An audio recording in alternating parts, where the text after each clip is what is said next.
I'm Jim Johnson. And I'm Dan O'Day of the Accents class. Jim, there is a British accent called Estuary, and I don't recall when I was growing up, and I'd be exposed to various accents, to Cockney. I didn't know the term RP, but I was exposed to it. But I don't recall even hearing of Estuary years ago. Is that because I just have a big gap in my knowledge, or did something change?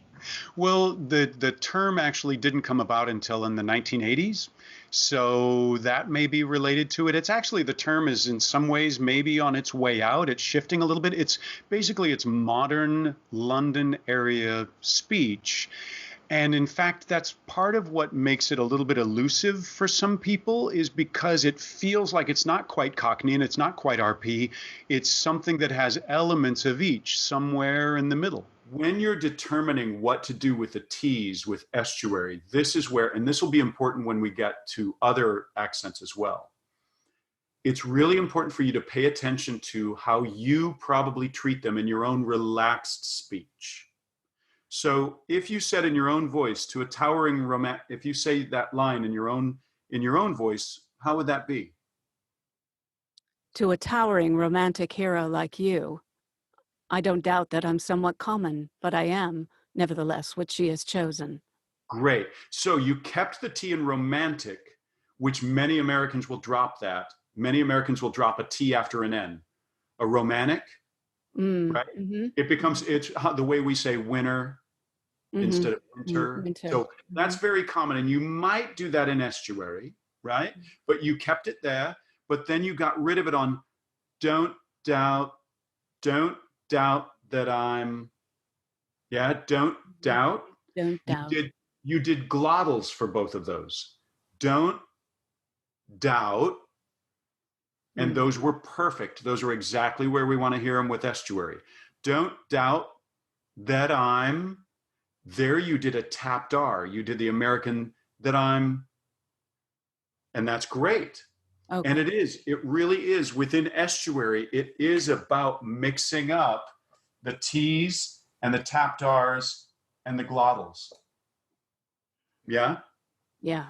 Now, at least some of those T's should be a little bit sloppy. So they may almost feel like they're a TS. Mm-hmm. Don't. Romantic. Yeah, that was just a little bit more sloppy.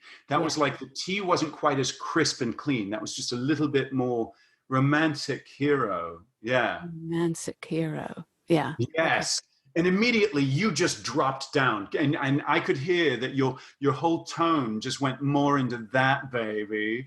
More down into that quality that's much more in the middle.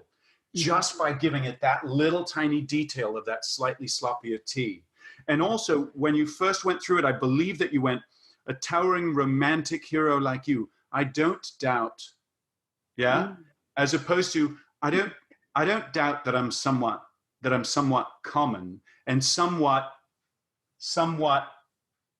common. Mm-hmm. So it's stopping there in the throat again.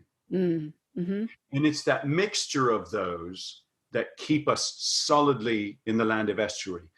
The glorious thing is that's being guided by the way that you say these all in your own speech. Yeah? It's pretty darn close to the way that you use it yourself, which mm-hmm. is great.